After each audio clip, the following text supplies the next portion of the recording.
Bienvenidas y bienvenidos a todos los que estamos en esta sala de Zoom y a todos quienes nos están siguiendo en directo por el Facebook de la campaña por la libertad de los 7. Estamos en este nuevo encuentro, esta nueva charla, en el marco de un ciclo de diálogos urgentes que se está dando desde el Comité de Solidaridad por los Pueblos Latinoamericanos y la campaña por la libertad y salvoconducto para los 7 asilados bolivianos en la Embajada de México, en esta charla que pretende ser un abrazo para todas las víctimas de la dictadura en Bolivia, esta charla que pretende ser en esta siesta de domingo también un encuentro, un tipo sobremesa, lo pensaba recién, ya que estamos en el horario de la siesta y somos hijas, hijos, familiares, que tenemos la intención de compartir historias, compartir vivencias, que si bien son diferentes, tienen un denominador común, que es el dolor, pero que también es la resistencia, la lucha para transformar ese dolor en amor. Una lucha colectiva, y la idea es en este encuentro poder compartir esas experiencias, poder conocernos un poquito más, conocer quiénes somos cada uno, de dónde venimos, quiénes son nuestros familiares, y a partir de ahí fortalecer estas luchas, acompañarnos en estas luchas también. Vamos a hacer una ronda de presentación breve y vamos a comenzar a charlar y compartir experiencias. Bueno, yo me presento, soy Martina Novillo, soy hija de expresos políticos de la última dictadura, y estoy en la organización Hijos Córdoba desde hace 14 años. Le doy la palabra a Agustín Cetrángolo para que se presente. Gracias, Marti. Bueno, buenas tardes a todos y a todas. Como decía la compañera, soy Agustín Cetrángolo, militante de la agrupación Hijos, de Hijos Capital, en la Red Nacional de Argentina. Milito en la agrupación Hijos porque tengo mi papá desaparecido, Sergio Víctor Cetrángolo, acá lo tenemos, secuestrado por la dictadura argentina el 2 de octubre del año 1978, visto en 2 centros clandestinos, en el Olimpo y en la Escuela de Mecánica de la Armada, en la ESMA, secuestrado de su carnicería, él era carnicero, y a la tarde después de su secuestro también un allanamiento a nuestra casa. Yo tenía 5 meses, al tiempito fue secuestrada mi mamá también, Alicia Pez, sobreviviente de la ESMA, ella estuvo en la ESMA 15 días y fue liberada. Bueno, papá, que era un militante montonero, un militante político de la organización Montoneros, de Capital Federal en ese momento, hoy Ciudad de Buenos Aires, fue secuestrado el 2 de octubre, como le decía, y sabemos que estuvo con vida hasta enero de 1979, donde a fines de enero, desde el Olimpo, le hacen el traslado, el eufemismo que hablaban los genocidas para hablar del exterminio de los cuerpos. Ese traslado final, que según las investigaciones creemos que pudo haber sido en un vuelo de la muerte al Río de la Plata. Pero bueno, desde ese momento y ya más de 40 años que obviamente seguimos buscando sus restos, ¿no? Así que nada, yo hace 17 años que entré a la agrupación Hijos para buscar memoria, para buscar verdad, para buscar justicia, pero también para poder tomar esa lucha colectiva que heredamos de nuestros viejos, de nuestras viejas también, de las madres, de las abuelas, de los familiares, por un mundo y por un país distinto. Así que nada, ya contaremos quizás un poquito más adelante sobre eso. Un placer poder estar acá compartiendo, ¿no? Gracias, Agus. Le damos la palabra a Canela Álvarez. Bueno, buenas tardes a todos. También un placer estar acá compartiendo esta tarde con todos ustedes. Yo soy de Hijos Salta. estoy en la agrupación hace no muchos años, pero bueno, mi historia está atravesada, digamos, por la dictadura militar. Mis padres fueron militantes de vanguardia comunista, mi madre y mi padre de mujer. Mi padre cae en la entrada a los campamentos de la Tablada, fue durante 10 años. Mi madre estuvo presa en Salta y en Buenos Aires durante 3 años y 2 meses. Bueno, me parecía como súper importante, y nosotros desde Salta hemos vivido con mucha cercanía lo que ha estado pasando en Bolivia. Hijos y otros organismos de derechos humanos han participado con brigadas solidarias que se organizaron, los exiliados que pasaron por esta provincia, así que bueno, pudimos tener que pasaron por aquí y pudiendo compartir y socializando las historias y las situaciones que estaban atravesando. Así que por eso es como bueno, Cane, poder estar acá. Sí. te interrumpo un segundito para que te acerques el micrófono porque no está saliendo bien tu presentación. Ok. ¿Ahí se escucha mejor? Y ahí se escucha bien. Perdón, tengo una mala conexión hoy. Bueno, como hijos dentro de los organismos, con muchos organismos de derechos humanos de Salta, pudimos colaborar y participar con brigadas que hicieron por la paz en Bolivia, la paz del Bolivia. Bueno, poder tomar contacto con compañeros que atravesaron la provincia como una salida y como una vía de poder refugiarse, ¿no? De poder atravesar y salir del país y de la situación. Por eso decía al final que me parecía como súper importante poder estar acá, poder abrazar a los familiares que están atravesando situaciones duras, que nos ha tocado poder escucharlas en vivo. Así que gracias. Bueno, una pena que se escucha medio entrecortado el audio de Cane. Le damos la palabra a Emi Salguero.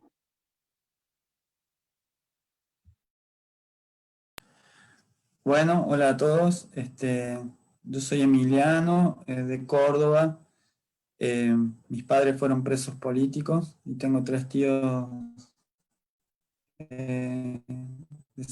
desaparecidos, 2 de los cuales pudimos recuperar los restos durante la dictadura militar. Nos parece muy importante que podamos encontrarnos cálida, no deja de ser humanamente fuerte, porque en este momento nos necesitamos. Estamos viviendo una situación muy particular en América Latina, donde particularmente Bolivia ha sufrido las consecuencias de lo que hemos vivido en muchos países durante mucho tiempo, con lo que conocimos como el Plan Cóndor. Y en Bolivia otra vez se vuelve a hablar de golpe de Estado, se vuelve a hablar de las Fuerzas Armadas y las Fuerzas de Seguridad irrumpiendo el orden constitucional y el Estado de Derecho, se vuelve a hablar de masacres, algo que nosotros creíamos que en la Argentina no iba a pasar de nuevo, ni en Latinoamérica de nuevo, y por lo tanto creemos que es muy importante estar alertas. Y sabemos que la única forma es estar juntos y luchar en todos los países de América Latina por lo mismo.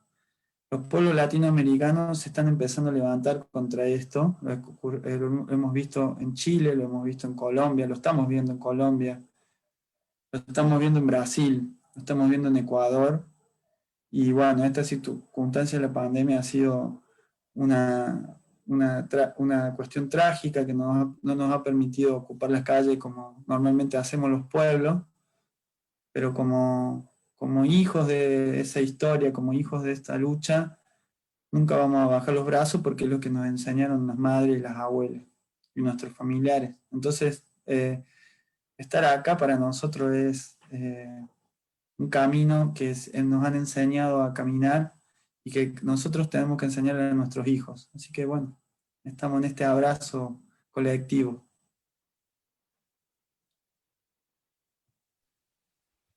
Gracias, Gringo. Le damos la palabra ahora a Marilyn.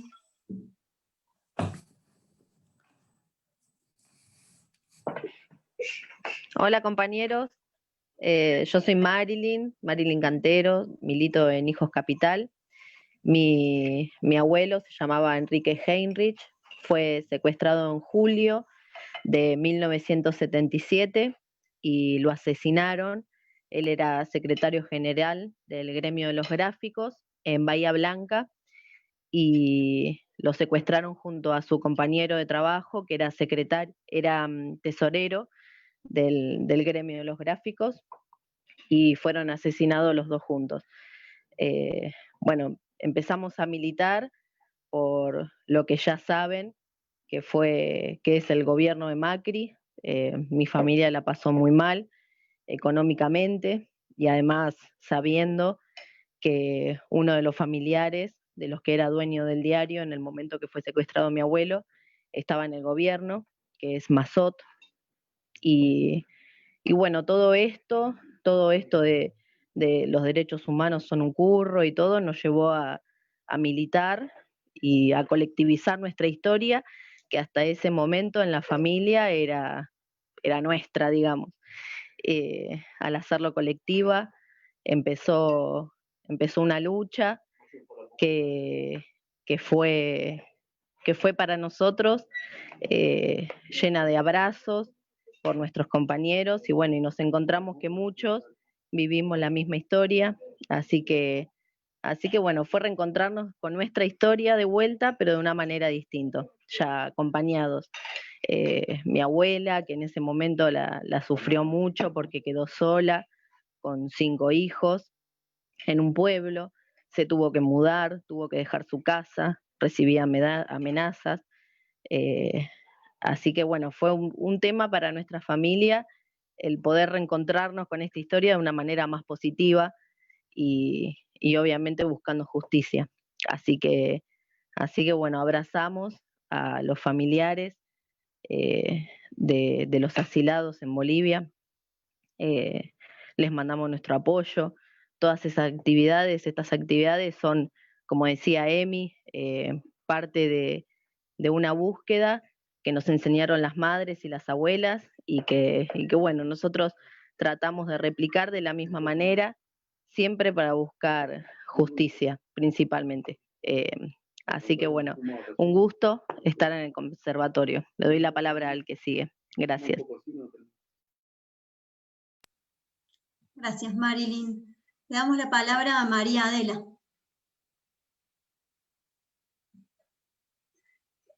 Tenés que activar tu micrófono.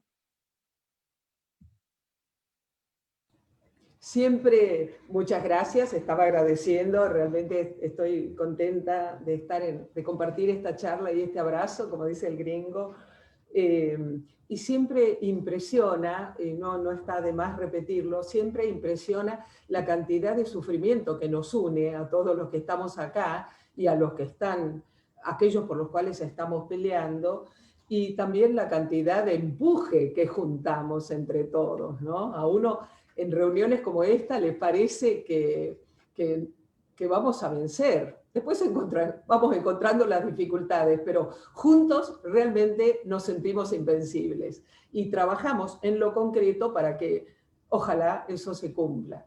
Quería decirles algo que en realidad no lo he contado mucho, valdría la pena repetirlo. Yo soy hermana de Daniel, un abogado, profesor, experto en Derecho Internacional, que escribía cosas, mi hermano, que parecen escritas para hoy. Realmente los escritos de él impresionan. Eran ponencias, o eran artículos, o eran tesis, o fragmentos de tesis. A veces no terminaban las cosas que empezaba, pero todas eran útiles para seguir avanzando. Bueno, un tipo precioso, me parece, un tipo muy simpático, un poco irónico a veces, y a mí me tenía como lo que yo era, una pavota de la cultura. Yo estaba en la cultura, democrática, antidictadura, pero en Babia. Soy de las que cayeron del catre con el secuestro, ¿no? Y la desaparición de mi hermano y de mi querida cuñada, que volvió a aparecer, gracias a Dios, y sigue siendo una de mis mejores amigas. Pero quería contarles esto. En el año 95, se me ocurría ahora contárselo, en el año 95, no puedo precisar en qué mes, pero sin duda a comienzos o tal vez a fines del 94, reunidas las madres en la plaza, supimos que muchos hijos se no estaban formados como hijos, pero iban a estar presentes en un proyecto que estábamos preparando, las madres, yo en la colaboración de siempre con las madres, y desde que se formó Línea Fundadora, en colaboración con las madres de Línea Fundadora, para noviembre del 95. Noviembre del 95 fue un año impresionante en lo personal. Primero que en marzo habló por televisión el represor, Adolfo Silingo, y para mí, lo que yo viví, la opinión pública de este país se dividió en dos, antes de Silingo y después de Silingo. Todo lo que veníamos denunciando, ahora parte de ello lo decía por televisión el represor y la gente hizo clic y le creyó. Pero a fines, el día 25 de noviembre, hubo un acto enorme en que las madres de Línea Fundadora presentaron las pancartas, es decir, enormes páginas, no con una foto de cada desaparecido, sino con momentos de la vida, fotocopia de la libreta de calificaciones, cartitas, dibujitos, fotitos. No se podía recorrer esas pancartas, era una cosa terrible, porque no era lo instantáneo de la foto, era la lectura de una vida. En el Parque Las Heras, en la capital, se reunieron allí un montón de hijos y en determinado momento, reunidos en algún lugar del parque que no recuerdo, pero recuerdo las madres corriendo. Dicen, acá hay hijos que están hablando, hay hijos que están hablando. Y ahí pudimos escucharlos sin que todavía estuvieran conformados con la, o por lo menos para nosotros era así, sin que estuvieran conformados como grupo. Y después de eso, me parece recordar, por ahí las fechas están equivocadas, hubo un acto grande en Plaza de Mayo, que tiene que haber sido un jueves, en que los hijos protestaron, dijeron somos hijos, en la capital, y protestaron por el hecho de que hubiera sido elegido en Tucumán como gobernador el genocida Antonio Domingo Bussi. Los hijos ahí criticaban mucho a la población tucumana, en ese momento, digamos, con poca comprensión de la ignorancia política de madres tucumanas, que incluso ellas, con un hijo desaparecido por ese individuo, pudieron llegar a votarlo, ¿no? Esto pasa. Con el tiempo lo comprendemos mejor la complejidad de lo que conocemos y de lo que pensamos. Bueno, esto nomás, contarles que a Daniel lo secuestraron en la ESMA, lo secuestraron con su segunda compañera, con su segunda mujer, con Liliana Andrés. A Liliana la liberaron, fue muy, muy importante el testimonio de Liliana, porque era uno de los primeros testimonios, aparecida después del 10 de noviembre del 76, en que decía, yo lo vi, y lo vi en un lugar que es la ESMA. A él lo sacaron del baño, a mí me iban a meter al baño, lo pude abrazar y pude hablar medio minuto con él. Esto fue importante. Y bueno, ayudó a este doloroso camino que seguimos, que por momentos es glorioso, sobre todo hacia la verdad, desde luego, pero sobre todo hacia la justicia, ¿no es cierto? Muchas gracias por este encuentro. Bueno, gracias María Adela, a vos por estar acá, por compartir tus experiencias y a las madres en general por marcarnos el camino de la lucha colectiva. Le damos la palabra a Emiliano. Hola a todos y a todas. ¿Me escuchan bien? ¿Sí me escuchan bien? Bueno, soy Emiliano Valerini Casal. Soy integrante de Hijos México desde el 24 de marzo de 2006, casualmente. Mi padre se llama Carlos Valerini Casal, perdón, Carlos Valerini García, y está desaparecido desde el 8 de agosto de 1981. Él es argentino y fue secuestrado en Tegucigalpa, Honduras, cuando militaba para una guerrilla salvadoreña en Centroamérica. Y precisamente cuando había asesoría militar argentina en toda Centroamérica. Por lo cual nosotros creemos, con mi madre, que mi padre fue secuestrado y trasladado a algún centro clandestino de detención en Argentina, aunque no hemos podido comprobar cuál es en qué centro está o por qué centro pasó. Lo que sí hemos podido saber es los militares y los civiles argentinos que asesoraron a los gobiernos militares centroamericanos, ¿no? Entonces, bueno, y por otro lado, también me alegra mucho poder participar de este conversatorio. Me alegra mucho poder compartir con ustedes las experiencias que hemos tenido de memoria, de lucha, de alegría, porque también esta lucha, aunque es dolorosa, te lleva a una resignificación de los hechos y de la memoria y de lo que nos ha pasado a todos y a todas, a todes, y eso, y a encontrarnos, ¿no? Y el hecho de encontrarnos sí genera alegría, ¿no? Encontrarnos en el mismo camino, ¿no? Para nosotros ha sido aquí en México un ejemplo a seguir las madres, las abuelas, por supuesto, y el Comité Eureka en México, que es el comité de madres aquí en el país.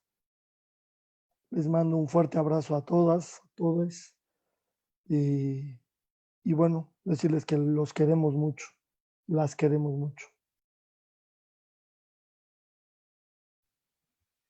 Gracias, Emiliano. Le damos la palabra ahora a Silvina.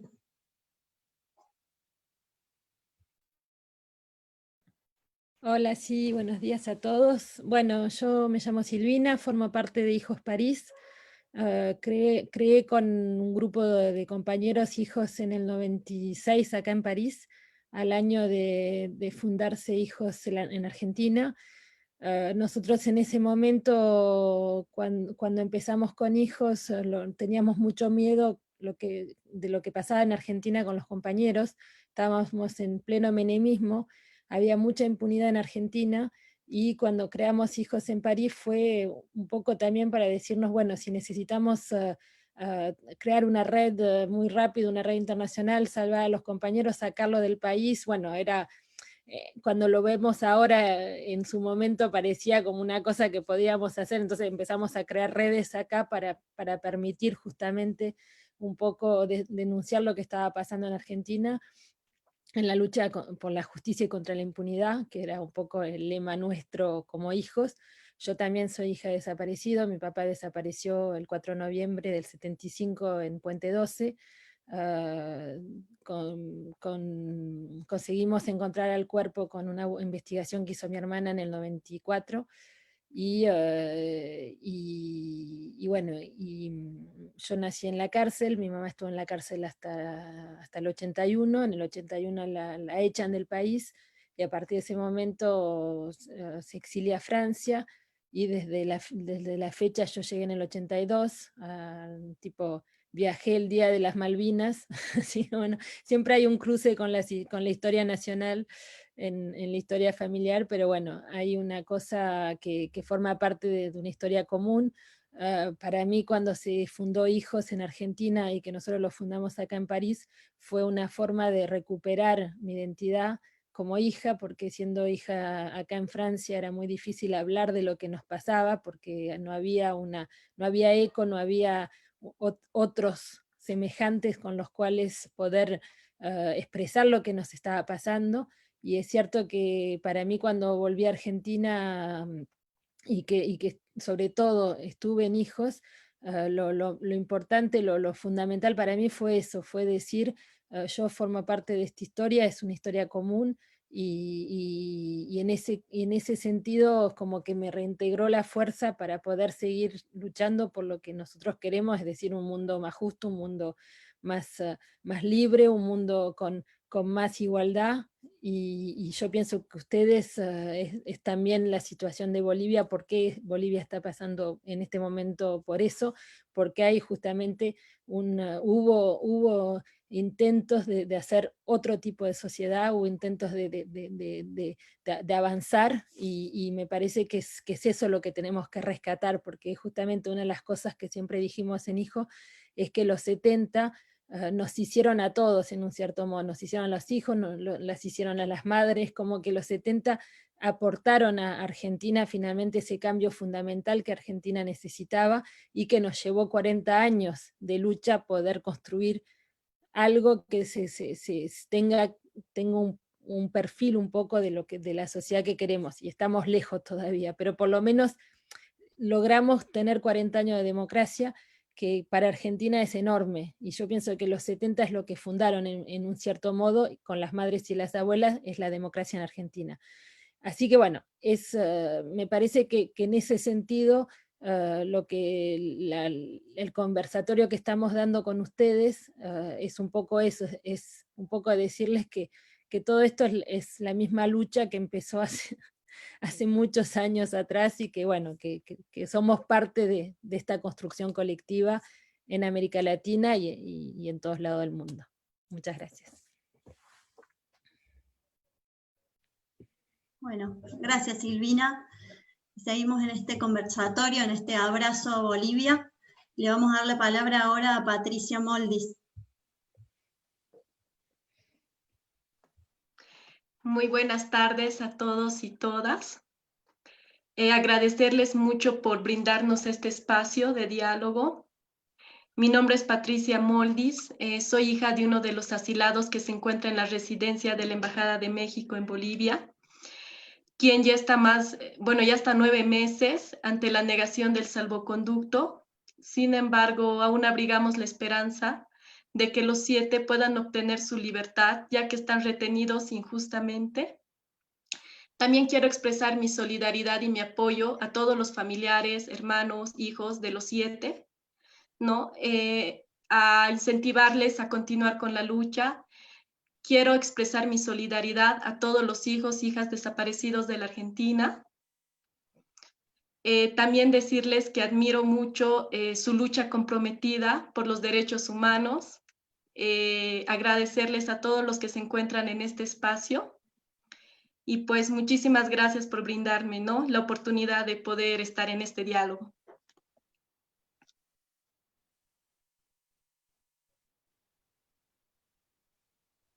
Muchas gracias a vos, Patricia. Le damos la palabra a Magalí Alanoca.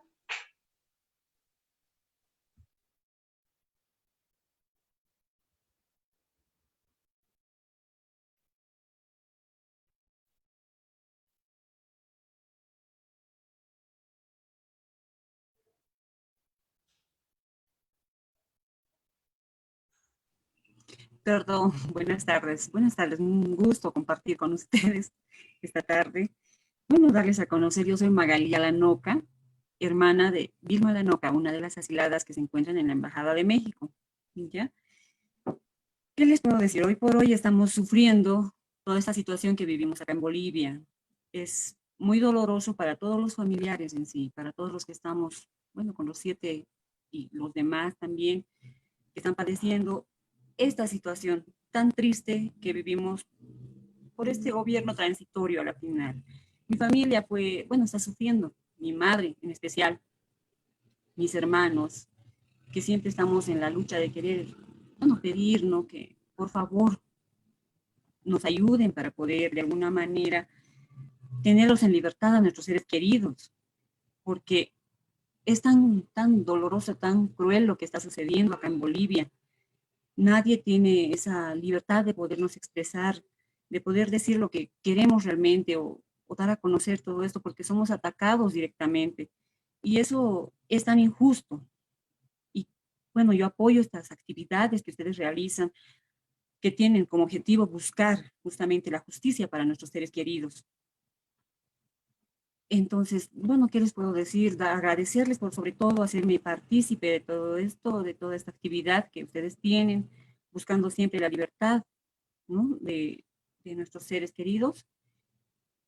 Y fortalecer, por sobre todo, estas luchas. Fortalecer, porque la verdad me siento tan dolida.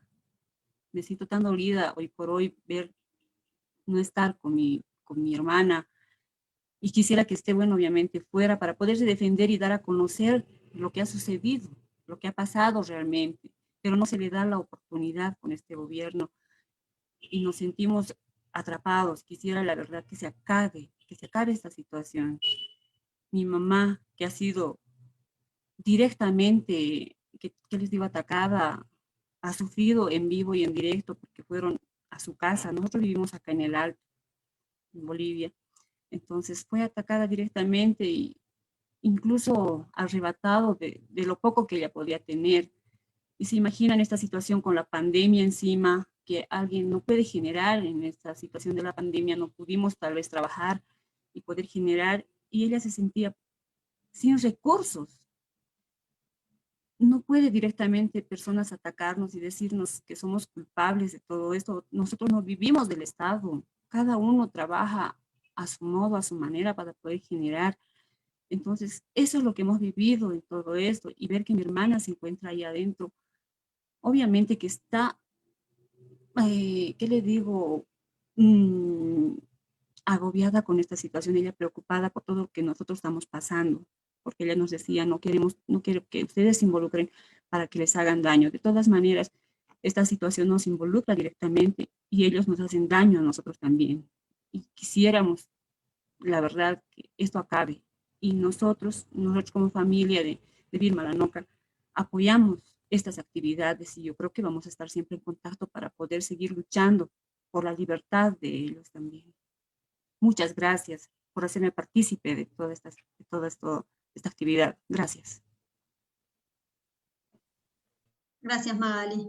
Y un poco esa es la idea, sabernos en contacto, sabernos juntos en esta lucha y juntas en esta lucha. Le damos la palabra a Soledad Molares. Buenas tardes a todas y a todos. En primer lugar, agradecerles por la invitación, por este espacio donde compartir un poco la historia que estamos atravesando junto a también las compañeras de Bolivia y las compañeras de acá de Mendoza, con los hijos, hijas. Bueno, yo soy Soledad, hermana de Facundo Molares, detenido injustamente, torturado y preso actualmente en Bolivia. Bueno, no sé si empezar ahora a contarlo o después hay otra instancia. Ahora. Bueno, quería contarles un poco cómo sucedieron los hechos para comprender la situación que estamos viviendo ahora. Facundo viaja a Bolivia en octubre del año pasado, en el 2019, comisionado por la revista digital Centenario a cubrir las elecciones presidenciales que luego posteriormente se frustran. Y nosotros tenemos los últimos contactos con Facundo a mediados de octubre, donde nos manifiesta que se siente mal, que tiene fiebre, que se siente cansado, que siente dolores en todo el cuerpo, pero que no dan con el diagnóstico adecuado. Días después de eso, a mediados de octubre, perdemos todo tipo de contacto telefónico con él, y ya para el 11 de noviembre recibimos una llamada anónima diciéndonos que Facundo estaba muy grave, que estaba muriendo, que necesitaba ser internado de urgencia y que estaba siendo trasladado por gente solidaria que lo había encontrado en esas condiciones al hospital japonés de Santa Cruz de la Sierra. Ante esa noticia, inmediatamente mi papá y su actual compañera viajan a Bolivia y llegan el mismo 12 directamente al hospital, y ahí los médicos le comentan que Facundo debió ser internado de urgencia en terapia intensiva, intubado y llevado a coma farmacológico, y de acuerdo a los estudios que se estaban realizando, había claridad en que su problema era una insuficiencia renal aguda. En ese momento, mi papá tiene que salir fuera del hospital a comprar insumos, porque el hospital no los tenía, y es sorprendido junto a su compañera por 3 personas, muy posiblemente policías, sin orden judicial, sin uniforme, en un vehículo no identificado.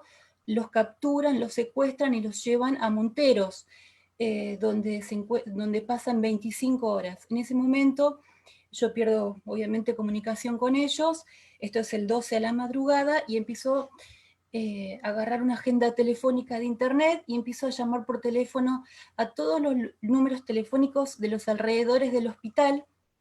Durante 10 horas estuve llamando por teléfono, al azar prácticamente, hasta que alguien me dice que los ve siendo capturados por personas y llevados en una camioneta. Entonces en ese momento también empiezo a googlear el nombre del cónsul que se encontraba en Santa Cruz de la Sierra. Ahí me entero que es Roberto Dupuy, y comenzamos la búsqueda del paradero de mi papá y de su compañera. Y en simultáneo, la atención de Facundo, que estaba muriendo en terapia. Ahí, bueno, mi papá lo identifica, justo antes de salir del hospital logra identificarlo, porque él estaba como un NN en ese momento, nadie conocía su nombre, y la policía, al googlear su nombre, Facundo Molares, encuentra una nota de hace aproximadamente 10 años, donde se manifestaba que él era un militante político de izquierda. Y empieza ahí la gran tragedia, ¿no?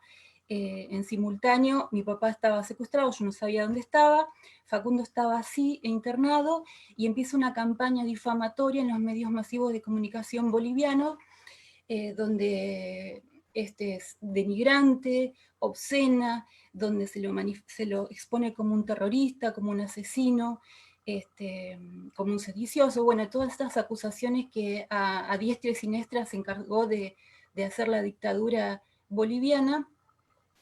Y bueno, pasadas 25 horas, gracias a la ayuda del cónsul y de las presiones que pudimos hacer, mi papá es liberado bajo amenaza de muerte y regresado a la Argentina.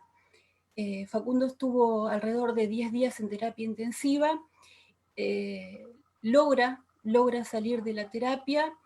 3 días después arman una audiencia de medidas cautelares muy rápidamente y le establecen una prisión preventiva, y donde lo suman a una causa que ya estaba armada, hacía varios días que estaba armada, donde él no había sido nombrado, no había sido visto, no había ninguna prueba que lo incrimine en los hechos que se lo acusan, y 2 días después, o sea, 5 días después de haber despertado del coma, es transportado desnudo, sin medicamentos, sin poder caminar, no podía prácticamente hablar, no podía alimentarse por sus propios medios, es arrastrado, se le quitan los suelos abruptamente, es trasladado a la cárcel de Palmasola. Esto bajo un certificado de una médica ajena al hospital, un certificado fraudulento, de una médica que nadie la conocía ni lo había visto a Facundo, bajo la negativa de los médicos del hospital. En esas condiciones se lo saca, se lo retira, se lo secuestra del hospital y bueno, se lo lleva a Palmasola. para todo esto, todos los medios de la ultraderecha boliviana hacen un show periodístico, y el cónsul se entera al día siguiente, lo va a visitar, lo encuentra en condiciones deplorables a Facundo, le lleva ropa, los compañeros presos también lo asisten, y bueno, descubren que tiene un montón de otras problemáticas asociadas a la interrupción abrupta del tratamiento y de las diálisis, necesitaba atención inmediata, no se la dan obviamente, y 3 días después una nueva partida penitenciaria o policial, no lo sabemos con precisión, lo vuelve a sacar sin orden del juez, sin aviso a la familia, sin aviso al cónsul, sin aviso a ningún abogado, que en ese momento no lo tenía, y se lo traslada al penal de Chonchocoro, que es un penal de máxima seguridad, donde van presos, se supone que tienen que ir personas ya condenadas, van personas altamente peligrosas, narcotraficantes, violadores, asesinos, y esto, bueno, desde hace 10 meses él se encuentra ahí, prácticamente incomunicado, sin atención médica, en circunstancias de encierro. Él pierde la visión del ojo derecho, no sabemos en qué circunstancias, porque él durante varios meses no tuvo memoria de lo que sucedía. En todo este tiempo nosotros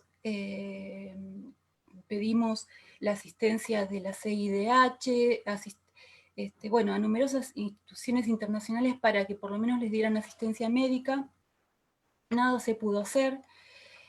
No, es imposible por la burocracia extrema que tiene el sistema penitenciario de Bolivia poder sacar a un interno para ser trasladado a una institución sanitaria. Esto es sumamente agravado por las condiciones de la pandemia.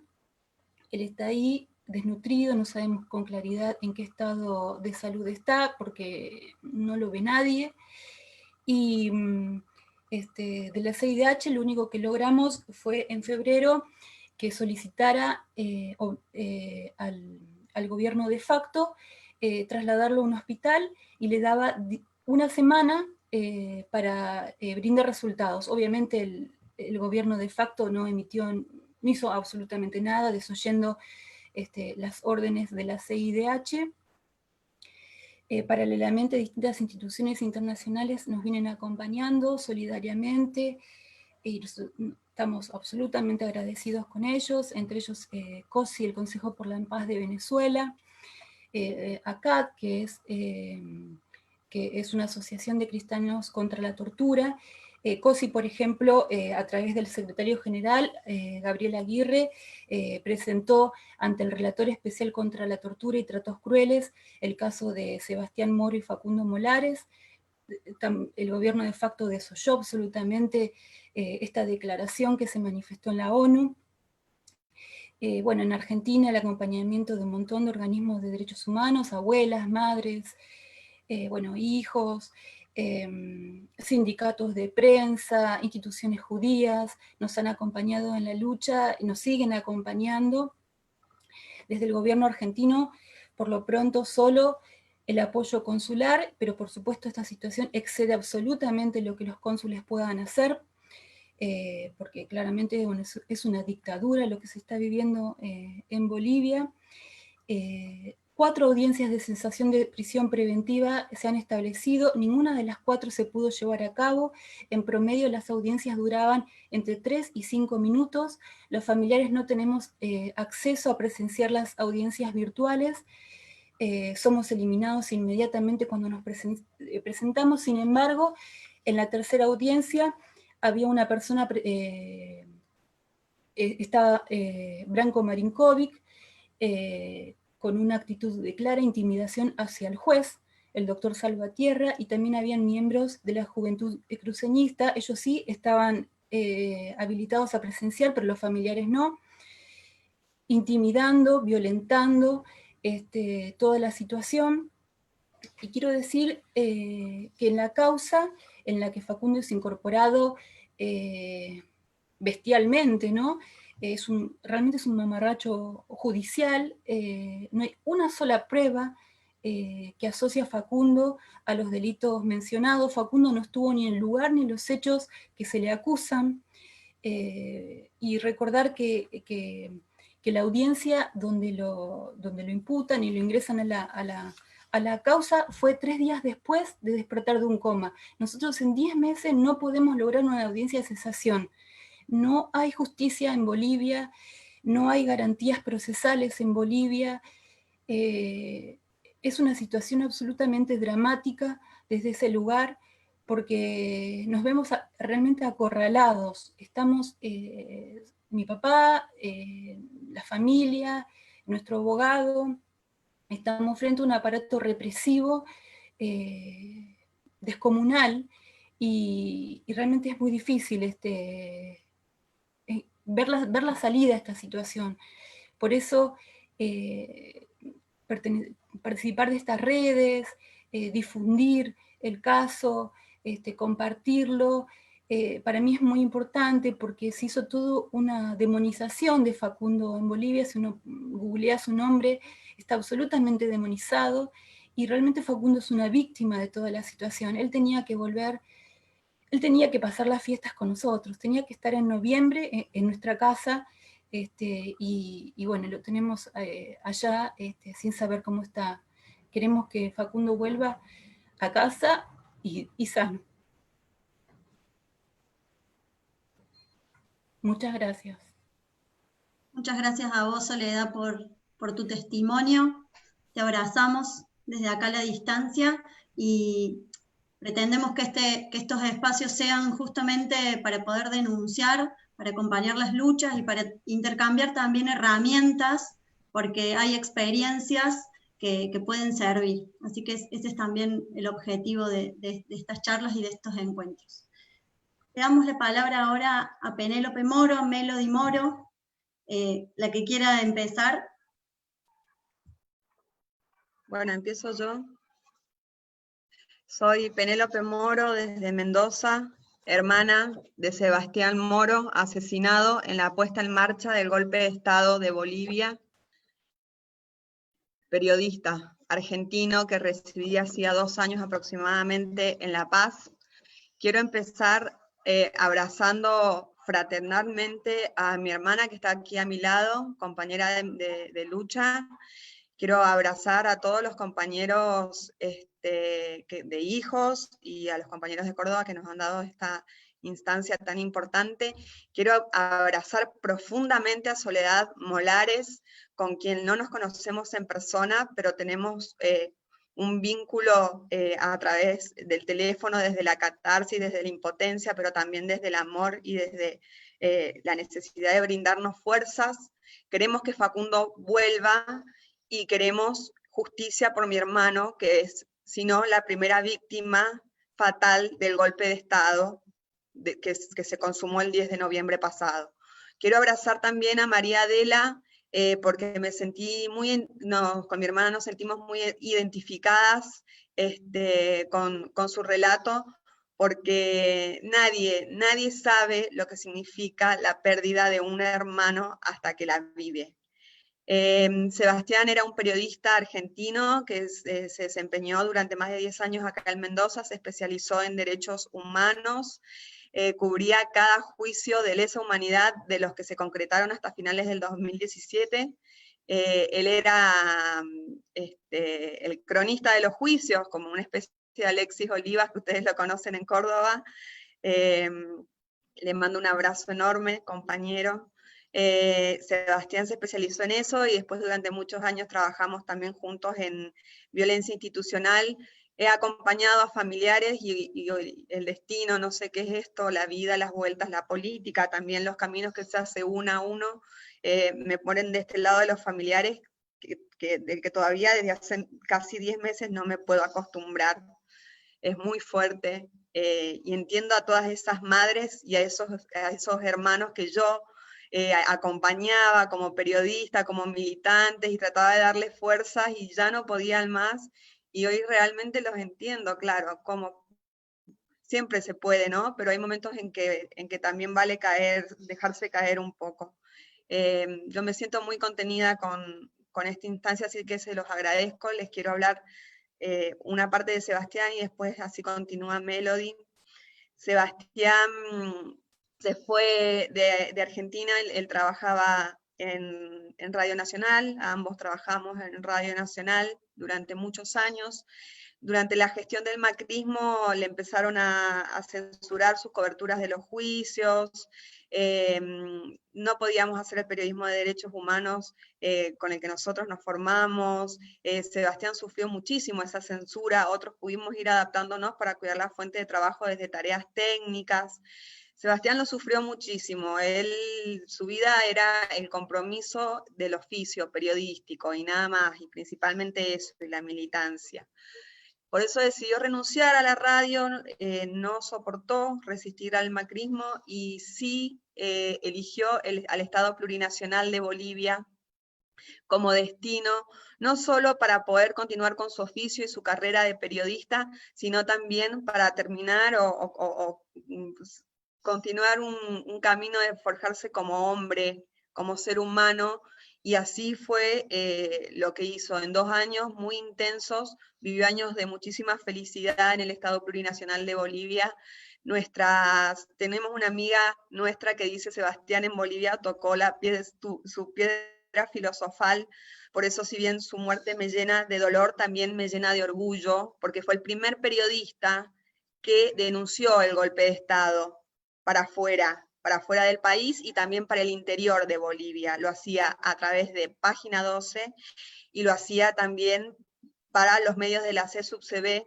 Quienes no conocen la CSUB-CB aquí en Argentina es la Confederación Sindical Única de Trabajadores Campesinos de Bolivia. Sebastián trabajaba en los medios que constan de Radio Comunidad, del portal web Prensa Rural, y además Sebastián era el jefe editor del periódico de papel que salía todos los domingos, un órgano que vincula al sector del campesinado y de los indígenas y las indígenas con las políticas de gobierno de Evo, que vinculaba, y también las demandas del sector. Era un órgano, la verdad que un medio muy importante, tomó muchísima relevancia desde que Sebastián entró al medio, alcanzó a dirigir 60 números. También le quiero decir a las compañeras que tienen, a las hermanas que tienen a sus familiares asilados en la Embajada de México, que Sebastián conoció a muchos de ellos y los admiraba profundamente, los entrevistó en primera persona, en varias ocasiones, y aprendió muchísimo de la sabiduría, me consta, de Moldiz, de la viceministra de Cultura, aprendió muchísimo de Quintana también, los admiraba porque la sabiduría del pueblo boliviano y los académicos bolivianos es maravillosa, realmente es un mundo aparte, donde hay que estar para aprender. Sebastián se constituyó en ese nuevo hombre en Bolivia. El 9 de noviembre ya nos venía avisando la virulencia que se estaba viviendo. Él trató de llegar en horas del mediodía. Ya sabíamos que se habían tomado distintos medios, sobre todo en Cochabamba, se habían incendiado todos medios de corte popular, ¿no? Todos los que tenían cercanías con las políticas de Evo, del proceso de cambio. Él trataba de dejarnos tranquilas, nosotras no había manera de que nos tranquilizáramos, y ya desde hacía rato que le decíamos: volvete a la Argentina, porque él nos decía, se viene el golpe de Estado, desde hacía rato. Desde la primera nota que escribió para Página 12, que son aproximadamente 12, empezó a escribir para el 25 de octubre, desde ahí en adelante hasta que se muere. Su último acto en vida fue escribir para el Página 12, el 9 de noviembre, un golpe de Estado ya está en marcha en Bolivia. Todo el tiempo fue desmembrando cómo se iban dando los pasos que llevaron a la toma del poder de parte de estas bestias asesinas, militares, policías, cívicos, cruceñistas, y bueno, y todo lo que ya saben. Ese sábado 9 de noviembre, que fue el último día que tuvimos en comunicación con Sebastián, en horas del mediodía él se acercó a la sede de la CSUB-CB desde lejos vio que un grupo de civiles muy violentos estaban intentando ingresar. Inmediatamente su jefe, José Aramayo, que es el director de los medios de la CSUB-CB, lo llamó por teléfono. Mi hermano tenía que cerrar la edición de Prensa Rural de papel para que se mandara a imprimir a la noche y el día domingo se distribuyera, que obviamente que mi hermano en esta edición de papel también denunciaba el golpe. Lo llamó por teléfono y le dijo, no entres a la CSUB-CB, que nadie entre. Se juntaba mi hermano con el diagramador, nada más los sábados. No entren, vuélvanse a trabajar desde la clandestinidad a su casa. Así fue, Sebastián se volvió a su casa, estuvimos en comunicación toda la tarde, estuvo prestando reportes para diferentes partes de la región, para diferentes países, sobre todo para la Argentina. También estuvo escribiendo para Prensa Rural y para el Página 12. Eso nos los comentaba. Nosotras veíamos a través de la pantalla de Telesur que estaban linchando a Aramayo atado a un árbol en la puerta de la CSUB-CB, y nosotras viajamos, conocimos Bolivia de la mano de Sebastián, conocíamos cada pared de Bolivia, lo conocíamos a José, entonces lo llamamos por teléfono y le dijimos, Sebastián, a ver, ¿cómo querés que no nos preocupemos? Lo estamos viendo a José en estos momentos en la puerta de la CSUB-CB, que está siendo casi linchado. ¿Qué está pasando? Nosotros ya estábamos en una situación de caos. Estas eran las horas de la tarde del sábado 9 de noviembre. Sebastián nos reconoce, nos dice que sí, de hecho la policía lo detiene, lo sueltan del árbol, lo detienen a José Aramayo, se lo llevan a una dependencia de la policía. Nos cuenta Sebastián que se lo acusaba de portar dinamitas, molotov, de que ellos estaban adentro de la CSUB-CB creando dinamitas y molotov de sediciosos, terroristas. Y nos dice que nos quedemos tranquilas, que ya en un par de horas lo iban a liberar, pero que le habían sacado el celular. Ahí nosotras le decimos, Sebastián, debe haber inteligencia, fíjate, por favor. Sebastián y Aramayo se comunicaban, era su jefe, teníamos muchísimo miedo. Y él sabía que se venía el golpe de Estado, la verdad que estaba muy preocupado por el futuro del país. De hecho nos dijo, mañana no sé con qué país nos despertamos, me queda mucho trabajo, estaba muy apenado, muy triste por esas horas. Bolivia era un incendio, una cosa muy dolorosa. Y lo que nos dijo fue, voy a salir a caminar, porque al otro día, mañana domingo, me tengo que levantar temprano para actualizar la nota del Página. Acabo de mandar la última, que es esta que les digo, un golpe de Estado está en marcha en Bolivia. Acabo de mandar mi última nota, voy a salir a caminar, a tomar algo de aire fresco, para volver a descansar. Las amo, nosotros hemos tenido un vínculo muy cercano, eso todo por comunicación de WhatsApp familiar. Las amo a las 4, a mi mamá, a mi hermana, a mí y a mi sobrina. Quédense tranquilas, yo tengo templanza. Acá se pudrió todo y muy mal, pero yo tengo mucha templanza. La noche, aún así, pese al horror, está hermosa y necesito respirar. Quiero caminar un ratito para volver a dormir. Lo despedimos, decidimos dejarlo tranquilo porque también lo habíamos agobiado, ¿no?, por nuestras preocupaciones. Entendimos que se tenía que concentrar para el día siguiente, iba a tener mucho trabajo. Y ya el domingo, desde las 7 de la mañana, Melody intenta comunicarse con él y fue imposible durante todo el día, durante todo el mediodía, que él nos atendiera. Pedimos ayuda fallida. Sus compañeros periodistas nos decían que no iban a salir a la calle, que estaban clandestinos, que tenían mucho miedo, nadie quería salir a la calle. Tuvimos que pedir ayuda a una persona que no podemos nombrar porque queremos reservar su identidad, testigo probablemente, y él entró a la casa de Sebastián, le rogamos que entrara, que rompiera puerta, que hiciera lo que hiciera, y que lo buscara, y él se comprometió a hacerlo, y cuando llegó a la casa de Sebastián, encontró la puerta abierta, y Sebastián en su cama, vestido como el día anterior, había sillas tiradas, y Sebastián estaba golpeado en estado de semi-inconsciencia. Apenas balbuceaba su nombre y apenas podía caminar. nosotros le pedimos que de urgencia lo internara y ya nos empezamos a organizar para viajar. Y lo internaron y su estado neurológico se fue empeorando con las horas. Yo cuando llegué a Bolivia, la madrugada del 12 de noviembre, bueno, me encontré con una Bolivia destruida, una Bolivia espantosa. Fui requisada antes de entrar a la clínica, me costó muchas horas bajar desde el alto porque había mucha virulencia en las calles. Y fui requisada por grupos de pititas, grupos de civiles armados, vecinos con lo que tenían, con cucharones, con cuchillos de caza. Me requisaron los bolsos, no me dejaron entrar, tuve que pedirle a una vecina que me dejara dormir porque no quería dormir en la calle. Y a las horas, cuando se hizo de día, sí me fui a la clínica y ahí pude entrar. Cuando me encuentro con el cuerpo de mi hermano ya estaba en terapia intensiva, ya había entrado en un estado de coma profundo del que no se despertó nunca más. Tuve contacto con su cuerpo todos esos días y pude constatar golpes por todo su cuerpo. Bueno, no voy a dar detalles, tengo fotos, fotografié todo y empecé a preguntarle a cada médico si esos golpes tenían que ver con el ACV.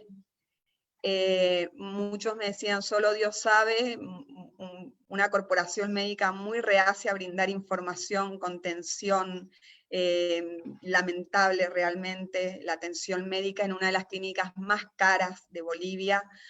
Y otros médicos me decían, lo que tiene Sebastián, lo que tiene su hermano es propio de una agresión, eso que tiene su hermano es propio de una tortura. Eso que tiene su hermano en tal parte es porque le colapsaron el pulmón de una piña. Bueno, con parte de ese material pudimos volver a la Argentina. El 16 de noviembre Sebastián muere de un infarto. Mi familia llegó el 14, pudimos estar las 4 juntas, las tres juntas con Sebastián, mi madre y nosotras dos, con él. Mi hermano alcanzó, aunque ya estaba en coma, a despedirse, de alguna manera creo que las esperó, pero el 16 de noviembre a las 00 Sebastián falleció y cuando volvimos a la Argentina realizamos la denuncia. Que quede claro que no realizamos la denuncia en Bolivia porque teníamos mucho miedo, éramos agredidas, había una campaña anti-argentina, no teníamos protección y necesitaba garantizar la atención médica de mi hermano y también necesitábamos regresar a Argentina con Sebastián o sin Sebastián, pero las 3 sanas y salvas. Esto es lo que puedo decir por ahora, mi hermana va a continuar con la otra parte. Muchas gracias.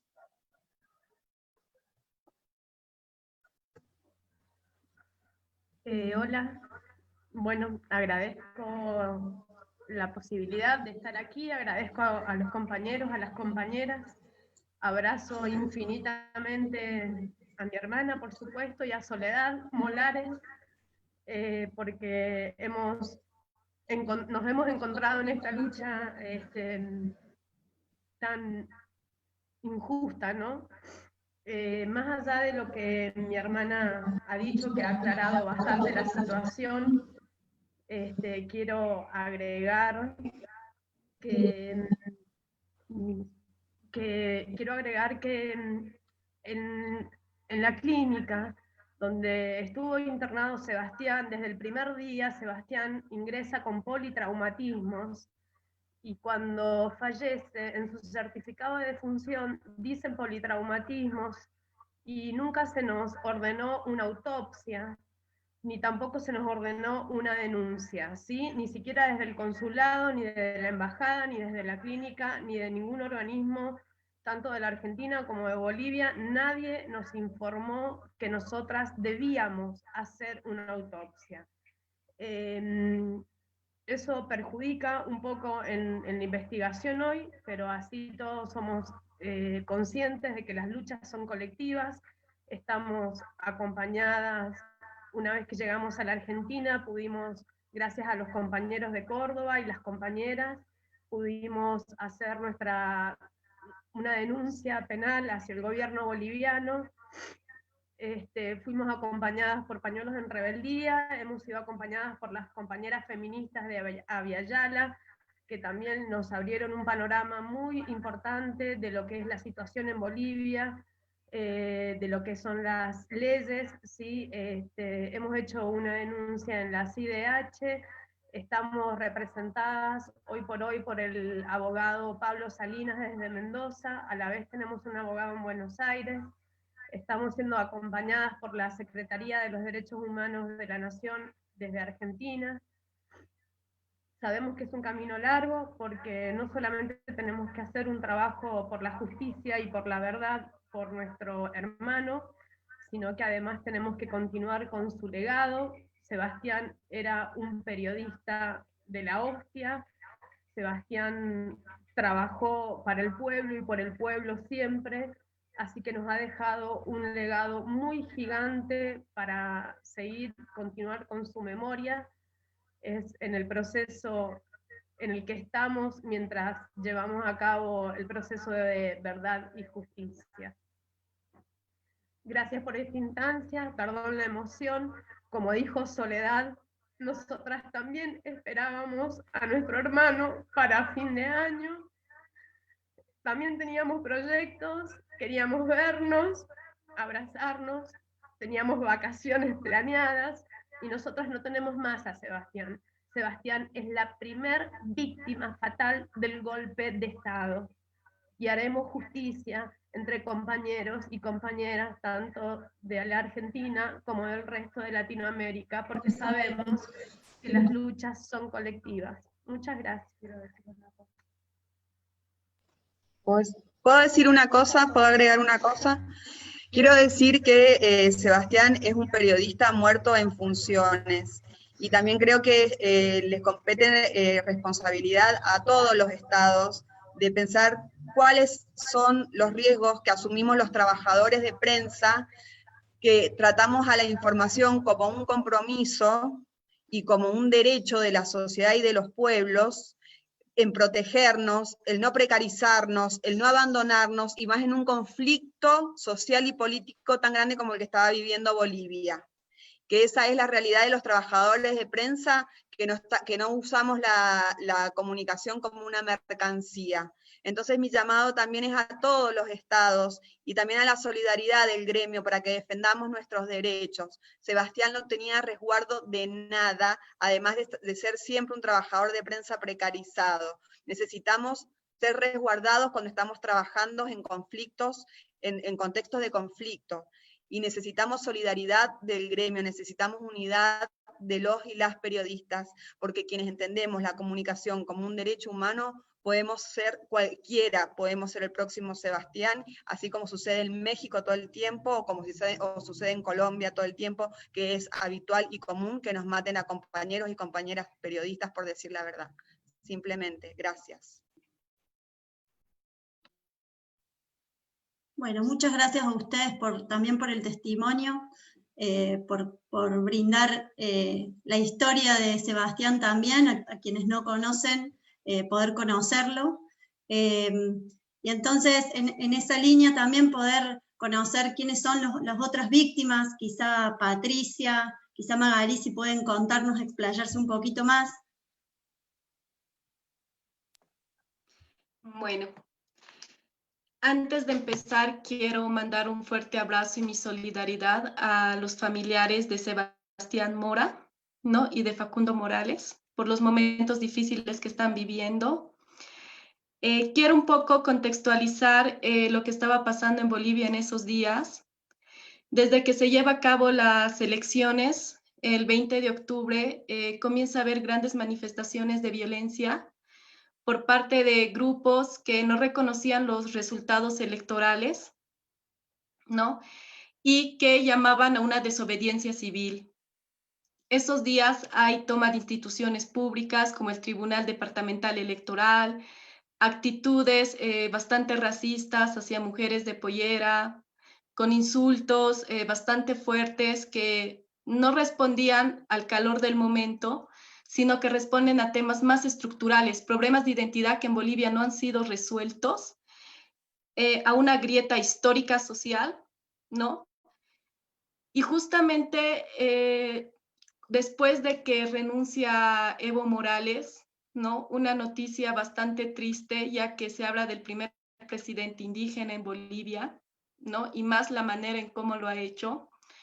Seguían desatándose acontecimientos muy violentos. No nos olvidemos que cuando renuncia Evo Morales ya había habido un ataque hacia los ministros, hacia funcionarios, hacia sus familiares, ¿no? Se quema la casa de la hermana de Evo Morales, se atenta contra la familia del exministro de Minería, César Navarro. Una vez que se da la renuncia de Evo, comienza a haber otros eventos violentos como la masacre de Sacaba, de Sencata, donde mueren más de 10 personas, hay 115 heridos según los informes de la Defensoría del Pueblo, ¿no? Y entonces comienza a haber incluso represión a los familiares de las personas que murieron en Sencata.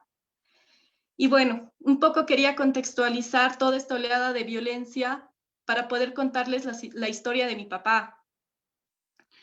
Él, cuando se da las elecciones nacionales, no se encuentra en Bolivia, se encuentra en Caracas, Venezuela, porque fue invitado a una entrevista por Telesur para hacer un análisis de las elecciones nacionales. Luego se traslada a Cuba. El 5 de noviembre, ante toda la situación que estaba viviendo Bolivia, su esposa le dice que no vuelva, ¿no? Que se quede allá en Cuba. Sin embargo, él decide regresar el 6 de noviembre. Cuando regresa, la situación estaba bastante compleja, había un control territorial en la ciudad de La Paz, pues estaba la resistencia Cochala, los grupos que son llamados los pititas, ¿no? Entonces era muy difícil moverse en ese ambiente. Un día él me llama y me dice que tiene una entrevista con Telesur y que ya no le daba el tiempo de ir a su casa, entonces que si podía ir a la mía, para poder realizar la entrevista. Sin embargo, yo le digo, bueno, que no había ningún problema, que yo no me encontraba en casa, pero que estaba mi hermano. Cuando luego él me dice que toma la decisión de ir nomás a su casa, suspender su entrevista, porque prácticamente ya le era muy difícil caminar en la calle sin recibir insultos. El día 8 de noviembre, él saca un audio donde habla de la conspiración del golpe de Estado, ¿no? Que cada vez está creciendo más, y también de la posibilidad de que al día siguiente comience a haber la persecución política, autoridades, intelectuales, medios de comunicación. A partir de ese momento, él recibe insultos, llamadas anónimas, amenazas de amedrentarlo tanto a él como a su familia. El día 9 tiene una reunión. Una vez que finaliza su reunión, ¿no? Él se pone una boina, que es un poco para cambiar su apariencia, ya que prácticamente toda la ciudad estaba habitada por estos grupos violentos. Sin embargo, la persona que lo tenía que recoger, un amigo bastante militante, que se conocen desde infancia, se tarda en recogerlo. Él decide esperarlo en una esquina. Cuando llega su amigo le dice que se apure en subir en el auto porque muy cerca estaban los pititas, y bueno, su amigo, un poco para desviar la atención de ellos, decide poner una bandera de Bolivia en el auto, que en esos momentos la bandera de Bolivia era como un símbolo de los que llamaban, ¿no?, la dictadura de Evo Morales, ¿no? Entonces, como para hacerles creer que era parte de ello. Al día siguiente tiene otra reunión que sale igual con un compañero, ¿no? Marco Tiguri, que es un argentino que hoy en día se encuentra en Venezuela, que justamente había ido a cubrir lo que son las noticias y el tema de las elecciones. Cuando están caminando, se encuentran algunas personas de estos grupos, los pititas, los comienzan a insultar. Sin embargo, por ese momento no eran tantos, entonces logran desviarlos. tomar un taxi, ¿no? Y ir hasta una plaza donde los iban a recoger para llevarlos, ¿no? A sus casas. Ya el día 10 cuando se lleva a cabo lo que es la renuncia de Evo Morales, él recibe una llamada de parte de un compañero de México, quien le dice que ya no hay nada que hacer, que mejor vaya a la Embajada de México a refugiarse. Él la verdad no quiere hacerlo, quiere quedarse, sin embargo al final se le termina convenciendo. Ese día la verdad es que ha sido muy duro. En esos momentos yo no me encontraba con él, yo estaba en la casa de una compañera. Cuando yo escucho por la radio la renuncia del presidente y del ex vicepresidente, lo llamo muchas veces, no me contesta, le mando mensajes, tampoco. Entonces decido con mi pareja no ir a su casa. Sin embargo, me tardo casi como 2 horas porque las calles estaban totalmente llenas de la gente que celebraba que Evo ya no esté en el gobierno, ¿no? Y también celebraban con insultos. Bueno, llego a su casa cuando me encuentro con mi hermano, quien me dice, mira, el papá está en radiotaxi, se tiene que ir. Tiene que irse ya a la embajada. Yo me quedo desconcertada porque no entendía muy bien, tampoco él me decía exactamente dónde, en qué embajada, simplemente que se tenía que ir, ¿no? Y que vuelva a la casa. Ya luego, llegando a mi casa, me entero que mi papá, bueno, le escribo, que ya está mejor. Tenía mucho miedo de poder hablarle muy seguido, simplemente él me dice que está bien. Pasa días que yo no sé casi nada de él, hablo cosas muy concretas, hasta que finalmente puedo irlo a ver. La primera impresión que tuve al verlo a la residencia fue tristeza, mucha impotencia, miedo. Por un lado, miedo porque alrededor de la residencia había había policías, drones que los estaban vigilando.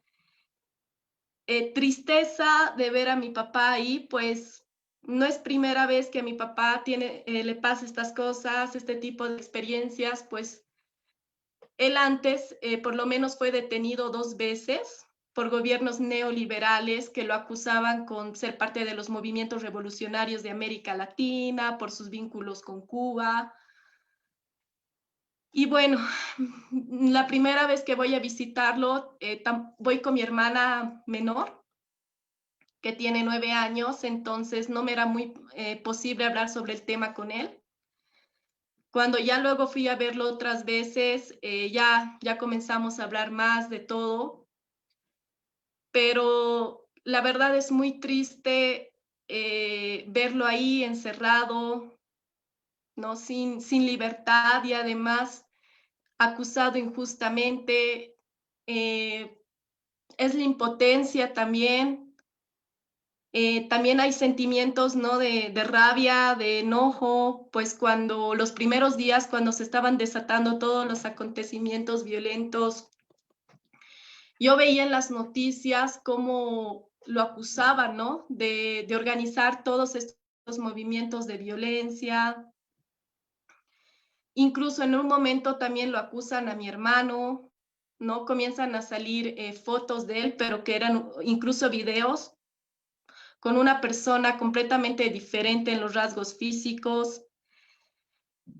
Y pues esos son los sentimientos que tengo cada vez que lo voy a ver a mi papá. Es una profunda tristeza, quisiera verlo ya libre, pero al mismo tiempo frente a la situación que se está viviendo en Bolivia y ante una vulneración tan fuerte de los derechos humanos, pienso y digo, bueno, pero por el momento donde mejor está es en la residencia, ¿no?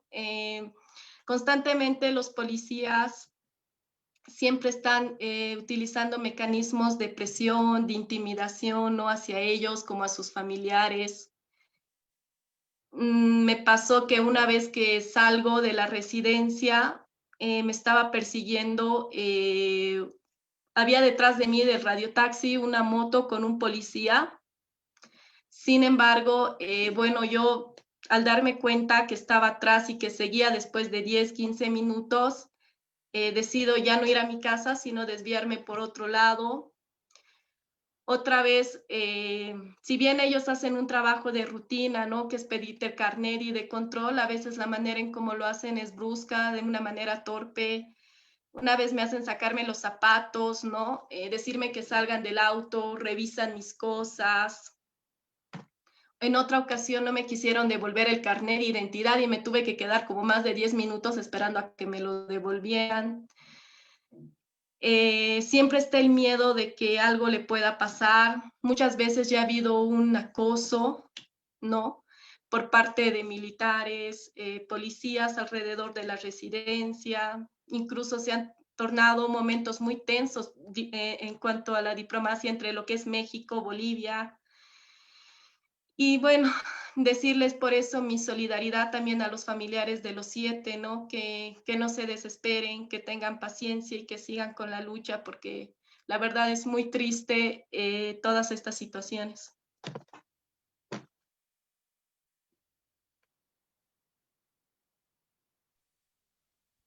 Gracias, Patricia. Le damos la palabra a Magalí, también para que nos comparta un poco la historia de su hermana. Claro que sí. Bueno, yo darles a conocer ese día fue muy difícil para nosotros porque cada uno vivimos en distintos lugares. Somos parte del Alto, es verdad, vivimos en el Alto todos los hermanos, mi mamá incluso, pero en distintas zonas.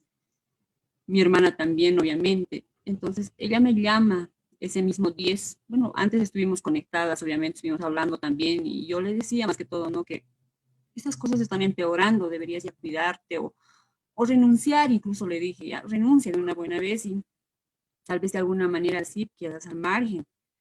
Pero ella me decía, es mi convicción. La gente de acá está sufriendo. Era su convicción por quedarse ahí y seguir luchando. Bueno, eso pasó hasta que el 10 me llama y me dice, ven por favor, las cosas están difíciles, ven a mi casa. Yo fui con mi familia.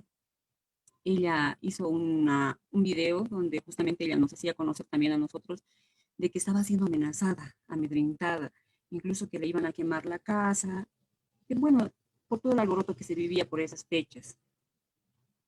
Este golpe de Estado de noviembre que se dio al gobierno del MAS, se dio duramente y a todos los políticos, obviamente, que estuvieron amenazados. Y de esa manera es que ella, desde el 10 yo ya no la veo a mi hermana, prácticamente no la veo. Estuvimos incomunicadas. Yo le dije, por favor, busca ayuda, de alguna manera, porque ella decía, ir a tu casa, ir a la casa donde la mamá va a ser para que a ellos les vengan a atacar, vengan directamente a buscarme, como si yo fuera una terrorista, y no quiero problemas para ustedes, por favor, cuídense. Eso es lo que ella nos decía. Estaban siendo amenazados. Perfecto, entonces quédate a cargo vienes a ver mi casa, por favor, por lo que suceda, dijo ella. Salió. La llamaron también, me parece, y fue a encontrarse, a hablar con parte de sus compañeros, me parece. Ella no estábamos tan involucrados como familia en el aspecto político, la verdad. Nosotros cada uno vivíamos al margen por estas situaciones, justamente para no sentirnos en estos, no estar presente en estos problemas de usted, porque cada uno tenemos familia y no nos gustaría estar también perseguidos, y nos sentimos ahora así, sin ser parte de ello, tal vez directamente, indirectamente como familiar, estamos siendo perseguidos. Entonces ese día, ¿qué pasó? Yo me hice cargo, me dio las llaves, yo fui por ese día en la noche a ver la casa, porque empezaron a quemar todos los vecinos, las calles estaban completamente alborotados. Fui a su casa con mi esposo y resulta que entramos. Prendí la luz, subí a su dormitorio y se alborotaron los vecinos y empezó a llover. Ese mismo 10 de noviembre llovió terriblemente. Los vecinos vinieron a la puerta, nos cerraron, le cuento, por fuera, no nos dejaron salir, dijeron que iban a llamar a la policía porque no deberíamos estar nosotros ahí. Entonces tendríamos que irnos detenidos. Yo la verdad estoy un poco mal de salud, me puse mal, mi esposo estuvo también preocupado, llamé a mi hermano, ¿qué voy a hacer? Y, ¿qué les digo? Salimos con mucho pedido, por favor, sáquenos, por favor, déjenos ir, nosotros no tenemos nada que ver, simplemente vine a ver, yo les dije, simplemente vine a ver para que no quemen la casa, Entonces nos dijeron ellos, no, no tenemos que traer, que nos ha dicho la policía, que nadie tiene que entrar. Fue un gran susto que me dieron. Tengo mis hijos, tengo mi familia.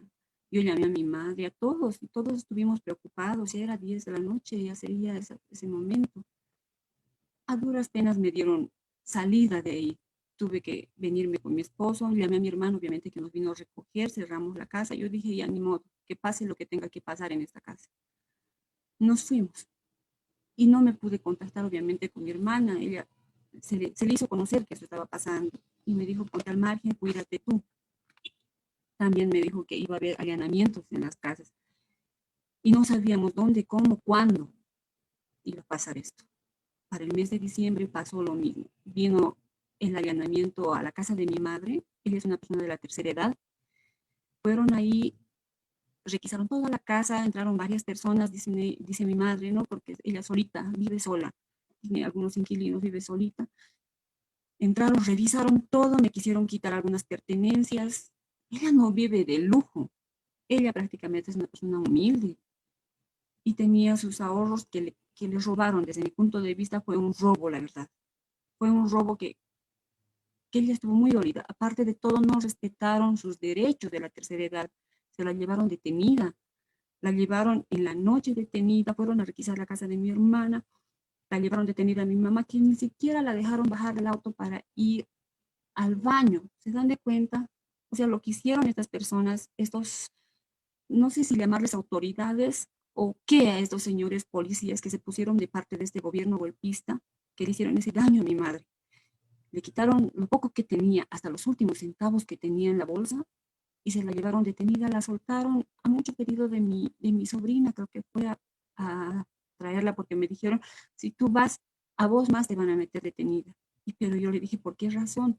Es así como está actuando este gobierno transitorio, golpista. Entonces tuvo que mi sobrina, mi madre regresó de noche, muy asustada, una señora mayor ya, y toda esta situación nos ponía más tensos, con más miedo. Yo trataba de ir a ver la casa de mi hermana en esos momentos, veía de lejos, tal vez habían hecho algo, habían quemado, habían saqueado, qué es lo que había pasado. No podía asomarme tampoco, porque los mismos vecinos, no sé en qué acuerdo entrarían, que no te permitían.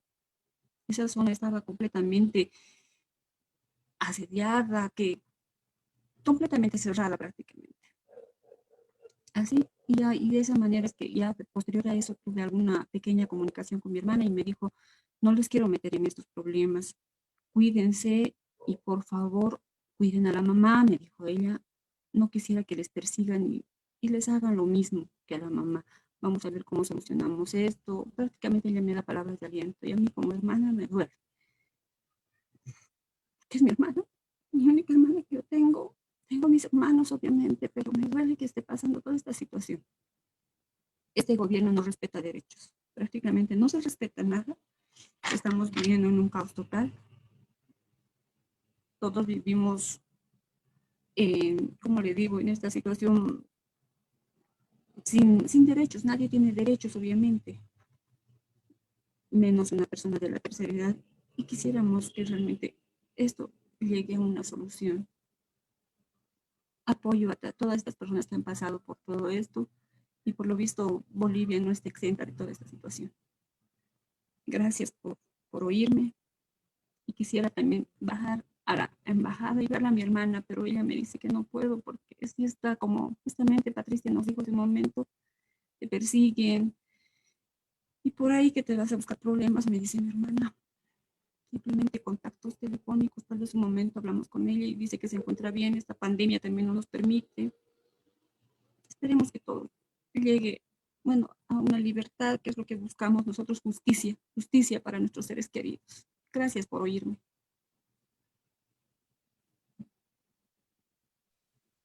Gracias, Magali. Para eso estamos acá, para escucharlas, para escuchar sus historias, que en muchos casos son compartidas.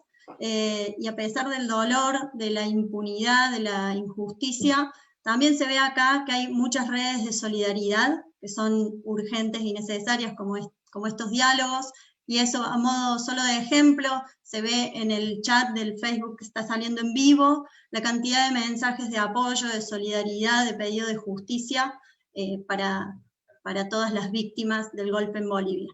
Estamos ya en hora, queremos hacer esta foto que habíamos dicho al principio, pero previo a eso le vamos a dar la palabra a Emiliano de Hijos México, a Silvina de París y a Agustín de Capital, a modo de cierre, y después hacemos la foto.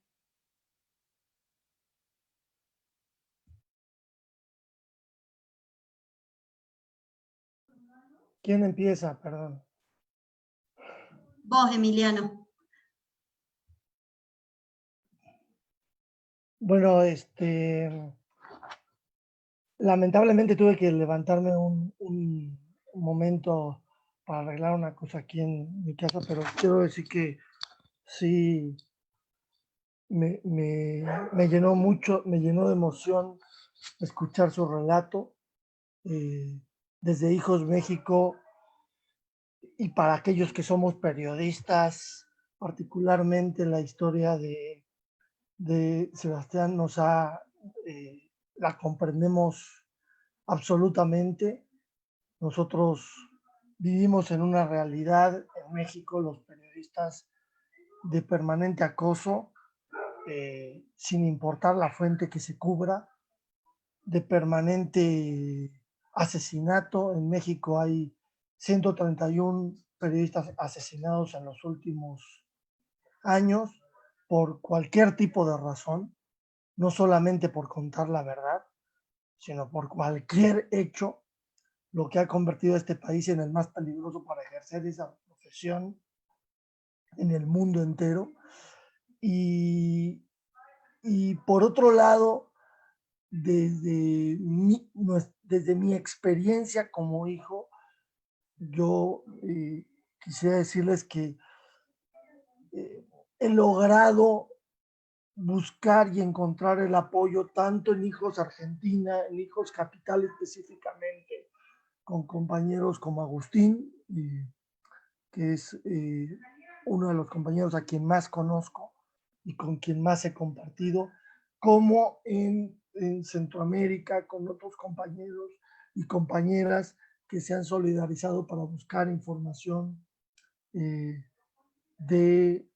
por ejemplo, el caso de mi padre, pero que si de algo les sirve y algo necesitan para buscar información, yo me ofrezco a hacerlo y eso se lo digo también a Soledad, se lo digo a las compañeras que tienen a su padre, a Patricia, a Magali, que tienen a sus familiares en la Embajada de México. Si necesitan recabar información, si necesitan lo que se necesite, pues cuentan con Hijos México y por supuesto conmigo para difundir y para apoyar, ¿no? Y por supuesto con a Penélope y a Melody para hablar de su hermano. Aquí estamos siempre luchando por la misma causa, no importa el país latinoamericano, siempre estaremos en pie de lucha por los mismos motivos, ¿no? Y para que la derecha deje de avanzar como lo ha hecho en estos últimos tiempos y como ahora tiene intenciones de volver a avanzar en Argentina desde la oposición, ¿no?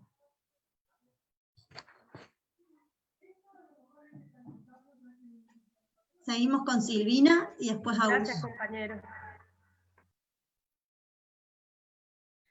Sí, no, para comentarles que nosotros, yo participo de un grupo acá en París que se llama ACAF, que es la Asamblea de Ciudadanos Argentinos en Francia, que agrupa un poco más ampliamente a otros compañeros argentinos que están viviendo acá, algunos desde hace muchos años, otros más cercanos, científicos que llegaron hace poco, exiliados de la dictadura. Bueno, hay un poco de todas las edades, y estamos trabajando, estamos apoyando con lo que podemos con el tema de Bolivia. En el caso de Facundo, por ejemplo, le mandamos a la Embajada de Bolivia una carta pidiéndole que lo liberen. También mandamos una carta a la Cancillería Argentina, vía la Embajada acá en París. Mandamos una carta a Reporteros Sin Fronteras. Estamos tratando de movilizar lo máximo que podemos, dar a conocer lo que está pasando en Bolivia, porque lo que pasa que es una de las dificultades que tenemos es que para el mundo no está claro que hay un golpe de Estado en Bolivia, y es una de las cosas que hay que lograr, visibilizar máximamente, porque justamente más vamos a lograr eso, y más se va a lograr justamente que la CIDH, que los diferentes organismos tomen a cargo las diferentes problemáticas que el golpe en Bolivia lleva en sí mismo. El caso de los asilados, que también estamos denunciando, le mandamos cartas a los diputados franceses. Acá, bueno, estamos tratando de movilizar lo máximo que podemos con ese tema. Así que bueno, también cuenten con nosotros con lo que necesitan, mándennos información. Con el caso de Sebastián también, nosotros hicimos una presentación en la Casa de América Latina acá en febrero, o en enero fue, del informe que traducimos al francés con los diferentes casos, de diferentes casos que hubo, bueno, sea de argentinos, sea de bolivianos, en ese entonces. Ahora esta semana, por ejemplo, nos invitan al Instituto de Altos Estudios Latinoamericano a hablar del tema Bolivia. Bueno, entonces nosotros vamos, y está bueno que dentro del mundo universitario se conozca, porque también son gente que puede difundir a diferentes sectores. Así que bueno, tratamos de movilizar prensa, movilizar políticos, y de movilizar el mundo de la universidad, que también puede tener sus alcances. Así que bueno, manden información, cuenten con nosotros, vamos a seguir difundiendo lo que más podemos, y bueno, estamos juntos, y bueno, vamos a lograr justicia, eso seguro, no se preocupen. Bueno, muchas gracias, y fuerza a todos en esta dura lucha.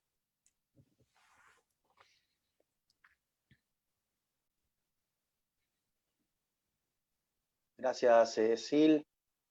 Me toca cerrar. Estoy realmente emocionado, conmocionado.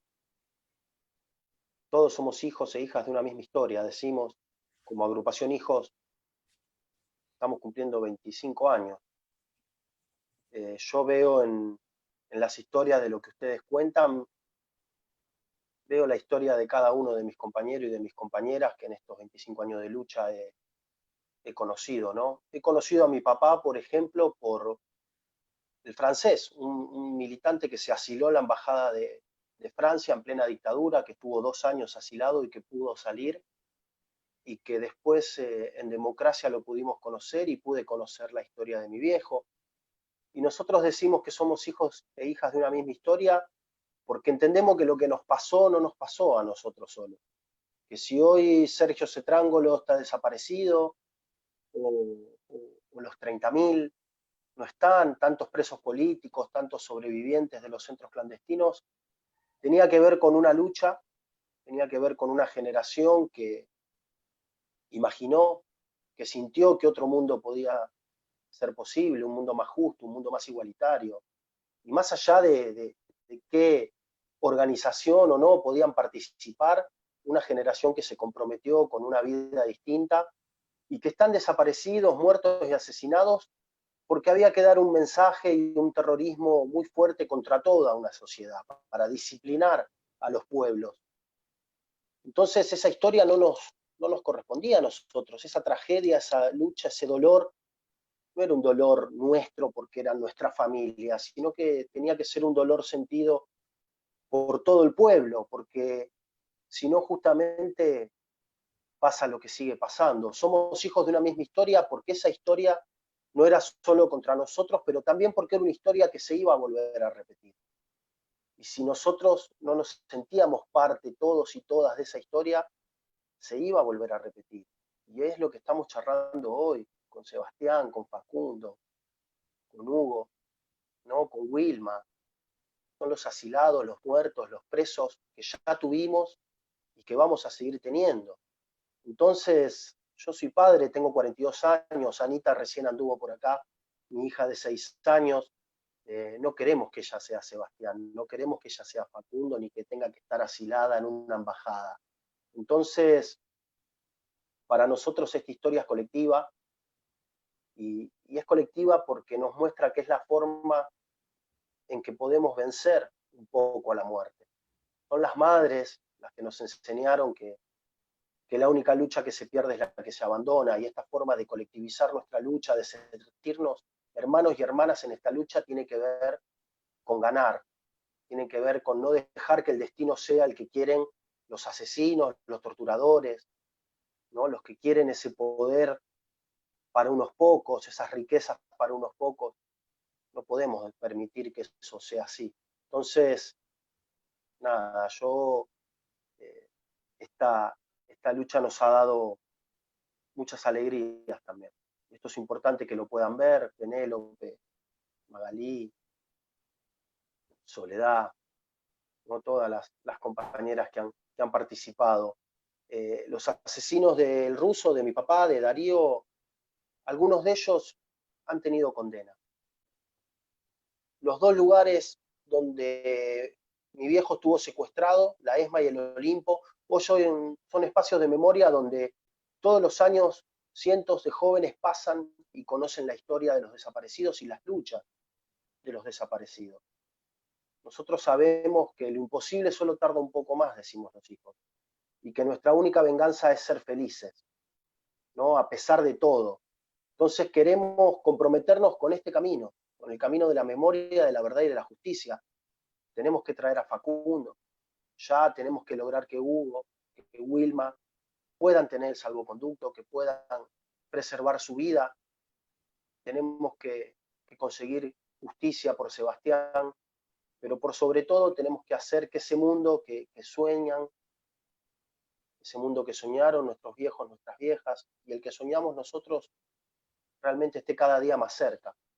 Entonces nada, creo que hablo por todos los hijos y las hijas del país, por todos los hijos y las hijas que están distribuidos en distintos países, que cuenten con nosotros siempre. Para escuchar, para los hijos y para las hijas fue muy importante esos primeros momentos de poder compartir, pero para entablar esa lucha en conjunto, esa lucha que más temprano que tarde vamos a ganar, vamos a tener justicia. Fuerza, compañeras, estamos con ustedes hoy y todos los días. Muchas gracias.